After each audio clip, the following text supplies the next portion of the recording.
And now, here's your host of Shaping Success, Wes Tankersley. What is up, everyone? Welcome to Shaping Success. I'm your host, Wes Tankersley. Another solo episode coming at you. Here's the deal. I have been dealing with some shit. That's it. That's all there is to it. And I'm trying to work through it. And I have a great group of people in my corner. And when I say I'm dealing with some shit, it's probably, for some people, it's not real world problems. But I sit here and I have built this podcast for 3 years. And it doesn't hurt to sit there and think about, what am I doing wrong? What can I do better? How can I build this to be more? And my friend Jay and I have a conversation about this from time to time. And I've known Jay for quite a while. And you know him too. We do One Drink Wednesday. He has his own podcast, Hard Parking Podcast. And you should go follow that. But the fact of the matter is we're always challenging each other to do more, to be better, to build something more than what we currently are having. Now, I go through this lull a lot, and I start to think, am I doing enough? Am I doing enough? The fact of the matter is that I set out to do this podcast to build a place for people to come and watch, to realize that they determine what success is. It doesn't matter if they have money, if they have fast cars, if they have their dream home. What matters is, are they happy? And so I reflect a lot on my happiness in doing this podcast. Now, sometimes I need a reminder from people who are in my life, and they give me that reminder. And I was reminded yesterday that I have a lot of people in my corner, a lot of people who are pushing for me, a lot of people who want things to be better for me, just as I want them to be better for them. Now, it doesn't happen overnight. We have people who think that they look at, like my followers on TikTok, for instance. I have 26,000 followers on TikTok. Active engagement, I probably have about 100 people. I have close to 3,000 followers on Instagram. Active engagement, I have about 90 people. And those are the two big spots where I look at things. I have 1,000 subscribers on YouTube, over 1,100 subscribers on YouTube. Active engagement is low. But I'm trying to build something. I'm trying to make something bigger. I'm trying to make something better. And I think that the people who watch from afar and they see you pop up on their feed, in their page, or whatever, they think that, you're killing it. And you're not. The thing is that I don't have any quit in myself. I don't have this, I'm going to be accepting of what is. And so I work through that over and over again, and I will not accept mediocrity. And that's the problem. I'm trying new things every single day.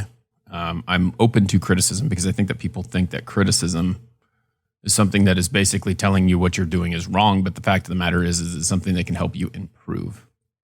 For instance, I have my ring light over here, which I normally have it over there. You can see my camera adjusts. And I think that part of it's my camera. There are things that I can do to make this podcast better, for people to want to watch, to be more visual pleasing, things like that. I currently am in a rental. This is the bonus area in the rental. And as you can see, there's a lot of things going on in the back here. But it's really hard to adjust based on that. But the fact of the matter is that I want to be consistent. I want to get you a new show every single week. I want you to hear what I have to say so that it can hopefully help you. I want you to hear what other people have to say so that it can hopefully help you. But I'm at a crux. I'm at this crossroad where I have to decide, continue doing what I'm doing, which is not working or is not moving as fast as I feel like it should be, or do I take a little side road and adjust, which I can tell you right now, after a lot of thinking about it over the night and conversations with my core people, my group of people that I talk to on a daily basis, I need to adjust. That's what I need to do. I need to be able to adjust to help hope and get people reached. The big thing is that we need to figure out how to push the content where it needs to go so that people who need to see it can see it. And I'm not downplaying the people who support me. I want you to understand something. I'm very thankful for the supportive people in my life. I'm very thankful that they are here, that they watch on a daily basis, that they subscribe, that they comment, that they interact with my content. I'm so thankful for that. You people never know how much that would mean. And I've said multiple times that if I could just make a difference in one person's life, that would be enough. And it is. But there also needs to be more. You know, in some of the conversations I had yesterday, talking to people, so many people I have helped. And I'm so appreciative of that. I wish that the algorithms of these platforms would push out positive information to people who need to hear it. You know, you sit there and you listen to Gary Vee, you listen to Lewis Howes, you listen to Grant Cardone. These are like 3 of the people, David Goggins, 4 of the people that motivate me, that push me to be better every single day. That when I think of something that they said, it makes me think of how can I apply that to my life? And that's how I want this to be for you guys. I want you to understand that what I'm doing is I'm telling you what I'm going through and I'm trying to figure out a way to apply it to my life so that I can hopefully help you make your life better. That's it. That's all it is. Because I tell you what, if there is someone else who is feeling the same way that you are, if there is someone else who's going through the same thing that you are, they're looking for answers. They're looking for a reason. They're looking for a place to go to help you become better. That's what they're looking for. And so the hard part is getting that in the hands of people that needs to get into. It's difficult, though, to see the stuff that goes viral, to see the people who are getting the clout, who are getting the views, who are getting those types of things, are stuck in negativity. And I want you to think about that. I want you to think about the kind of content you consume. What really draws you in? Are you watching a video of a kid getting slapped? Are you watching a video of someone picking on someone? And look at the amount of time you spend on that and watching that and seeing the negative action that takes place. The brutal bashing of someone who is just trying to be better. You know, and it's a tough one. It is a tough one because we're all guilty of it, right? We use those things to try and draw attention to ourselves so that people see who we are. I, for one, post pictures with my son all the time. My son is cute as hell. But people like that. People want to see that. But what's the bigger picture? What are we trying to do here? What are we trying to do here? What is the end result? And that is trying to get people to view what you're doing, to be involved in what you're doing, right? So that you can reach more people. And it's unfortunate that those are the types of things that people want to see in my mind. They would rather see someone get bullied. They would rather see someone get hurt. They would rather see someone do something crazy. And that's what draws attention. So that's the hard part, right? Those are the things that you have to do. So what do you do in order to make that happen, in order to make that work? I wrote a blog. I've started doing a blog. I've had a blog, but I've never really written into it. And I wrote 3 posts, 2 yesterday, 1 today, and I started thinking about it. And I'm thinking of all the things. This is it. So if you haven't noticed yet, and I've said this before, I'm a thinker. I try, and sometimes I'm an overthinker, right? We all are. But the fact of the matter is that I feel like thinker, dreamer, whatever you want to call it, we tend to dismiss the person who has ideas, right? The idea man. How many of us are the idea man, idea woman, idea person, whatever you want to call it? And there's a problem, right? So we're trying to figure out what the problem is. And you're coming up with solutions. I think I said it earlier, but my friend Jay is like, dude, you're lighting your shit. If you know my relationship with Jay, that wouldn't bother you. And he's correct. It is. So today I have the ring light on this side of me, trying to see if that's enough. And I'll ask Jay, does it help or does it not? Do I need another ring light? Do I need one over here? Do I need one here? Like, I could easily dismiss him as saying, screw you, dude. You don't know what you're talking about. Who the hell are you? Or I could really think and reflect on what it is that is causing this situation to happen. Now, I can't change some of the things that are going on in this place. And when I get my new house, I'm going to have my own studio and I can do whatever the hell I want in there. And I can change the lighting and I can do all those things. So what I'm going to do right now is I'm going to try and work with what I have. But the problem is that if I was dismissed Jay and Jay gave me that idea, I'm killing the idea, man. Right? I'm telling him, yeah, you're wrong. Instead of like being open and discussing and seeing and deciding that's what it is. I agree with him. The lighting is shit. That's why I'm trying different things. What do I need to do? So if someone gives you an idea and they tell you that this is this or this is that, or you could do this or you could do that, you need to take that stuff in. I think in this society, we're afraid to hear what people have to say. We have to take it as offensive. Take it as, this is not constructive criticism. This is criticism, which we think of criticism as a negative thing. So criticism is not a negative thing. It is a positive thing. And if you paid attention in school, you'd know that. You have to look at and you have to think about those types of things. Don't kill the idea, man. Don't kill the person who's trying to help you. Don't just dismiss them. And when I say kill, I don't mean kill. You know what I mean? Don't dismiss what they have to say. And I deal with this a lot in my everyday life too. So all I can tell you is that you need to be willing to be able to try multiple avenues. You need to be willing to look at, okay, so this isn't working on Instagram. What will work on Instagram? And I think that the big problem that I'm having right now, the big mind block that I'm having right now is I made this shift.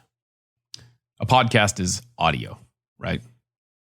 I call this a podcast because it is audio, but it's also video. You're going to see it on YouTube. And if you want to listen to it, you can. I'm giving people options of where they can pick up my content. I post clips on Instagram.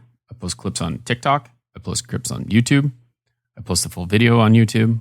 You have options, right? So I'm willing to try those multiple avenues and see what works. Well, right now I'm in a testing phase where I'm trying to figure out what's the description, what's the keywords, what are the things that I need to use in order to make this be successful. And I think that a lot of times it takes time. I met with a client yesterday. I sell window coverings. He does internet stuff. I'm talking about websites and things like that. Ends up overflowing into my personal business work and my personal podcast thing. What works? Well, it takes time. So the fact of the matter is, hey, we need a website redesign. We need a website. We need these things. But we expect results right away and it doesn't happen. And I think, I wouldn't be having this conversation with myself right now if I didn't have 3 years into this and I somewhat feel like the numbers are the same as when I started. And that's the hard part. But I have made a shift because I've decided that I need to move more towards the YouTube situation. YouTube, videos, things like that. So seeing what you see now and knowing what I know about later, I am making a shift. I can't afford to buy the cameras that I need right now, but I'm going to buy new cameras. I'm going to have a soundproof studio that doesn't have temporary shades hanging up in the back window, so the lighting is a little bit better, but not quite as good as what it should be. As Jay would say, shit. But that is okay. And I'm sorry, Jay, I'm not trying to bag on you because you are correct. But I'm willing to accept that, and I'm trying to figure out how to fix that. And that's what I'm telling you people. You need to figure that out, you people. Sorry. You people. That's what I'm telling you guys, though. You have to be willing to accept change and be able to work and move towards that. And that's what I'm trying to do. That's exactly what I'm trying to do. But there is not always a straight cookie cutter answer to the whole situation. So you have to be willing to try multiple avenues and figure out what works best for you. So that's a big thing. I think that my friend Wolf, here's the thing, like this connection thing that I have with all these people that I that I work with on a daily basis. I want you to think about the 5 people that you spend your most time with. I can think of them right now. I know exactly who they are, and Wolf is one of them. Jay is one of them. I got a couple other ones. The thing is that they say things and they make you think, and they challenge you to be better, and they challenge you to think. And those are the type of people that I want to be around. And he said, dude, you're a lineman. Those of you who know me know he's right. I'm a lineman. I'm going to take that one step further, though. I'm an offensive lineman. There is a difference between an offensive lineman and a defensive lineman, right? The offensive lineman knows where to go. The wide receiver knows where to go. The running back knows where to go. They know what the path is. Behind the line, when the ball is snapped, they know where they're going. Now, they have to deviate sometimes, right? They don't know what's going to be in front of them. They do all the studying that they can, whatever, blah, blah, blah, blah, blah. They've done the homework. They've watched the film. They know the tendencies. They know what this person's going to do, hopefully, but you never know what could happen. You don't know if the linebacker is going to trip in the hole that has just been made by your offensive lineman, and you're going to trip over him, or you're going to have to jump over him or whatever. But you have to be able to, this is part of like moving forward. You have to be willing to deviate a little bit, right? One of my favorite authors, or my favorite books to read is The Score Takes Care of Itself by Bill Walsh. Bill Walsh talks about the 49ers in the 80s and how they became super successful in what they did. He was processed. I would say that Bill Walsh was offensive minded, but he could have been an offensive lineman.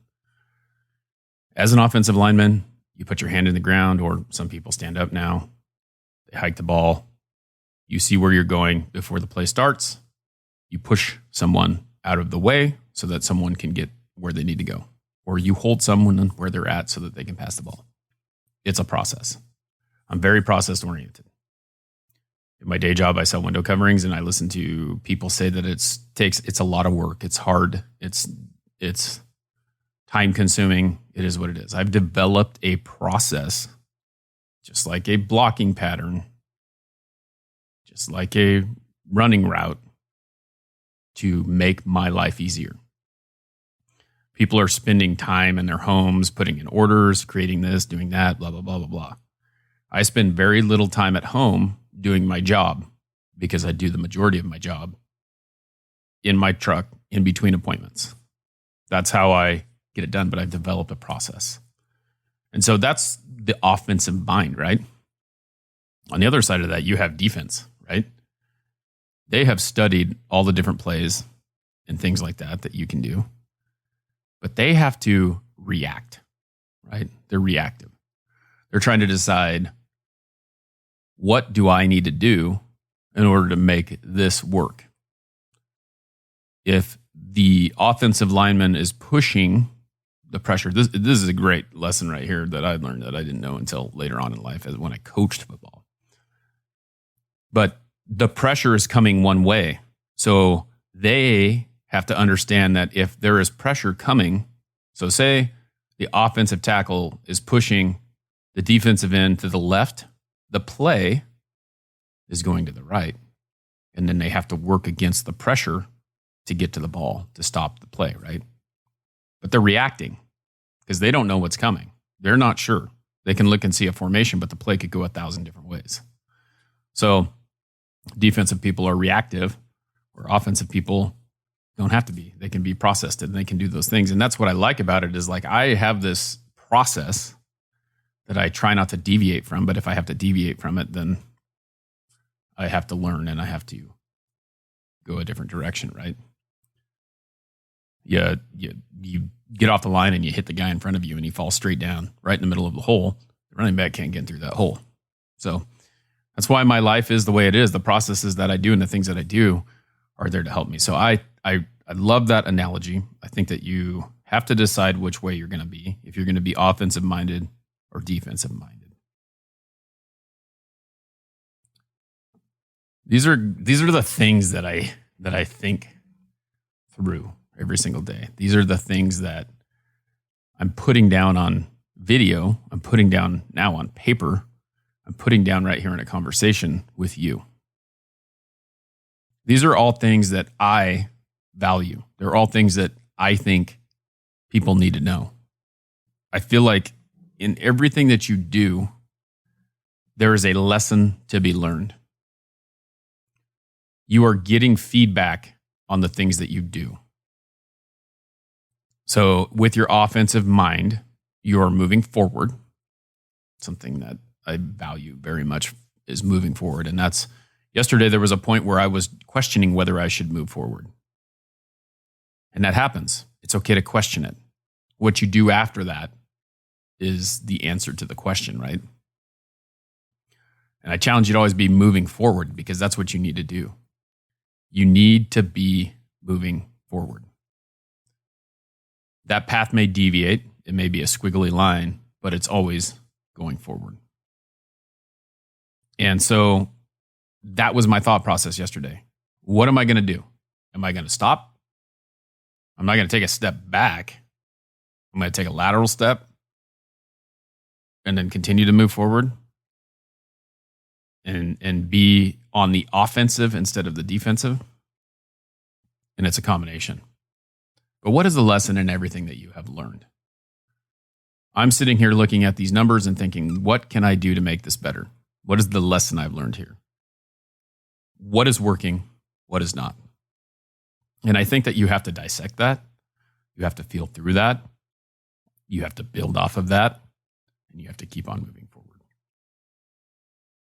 What has this podcast given me? Was a question I got asked yesterday. What has it given me? It has given me the ability to reflect on everything. It has given me connection to people that I would have never met before. It has given me friendships. It has given me people in my corner. It has made me a better speaker. It has made me a more intelligent person. It has challenged me to think outside the box, to deviate from the plan when needed. And I can't give that up. I cannot say, hey, look, this isn't going to work. There are a lot of people that rely on me, and there are many more that if they heard my voice would be helped. So I'm going to continue to move forward, and I'm going to continue to try and find what it is, what I need to do to build on that and help other people. So I need your help. That's part of it. Sharing this post, following me on social media, sharing the story. If there's a value that you have gotten out of it, if you're into media, clip it and post it. I'm going to clip it and post it because that's what I need to do. I need to get it out there so that if someone can just find the one little snippet, the one little nugget, the one little thing that helped them, then it'll help other people. My name is Wes Tankersley, and if you are hearing this, you are a success warrior. Until next time, I challenge you to search for the shape of your success.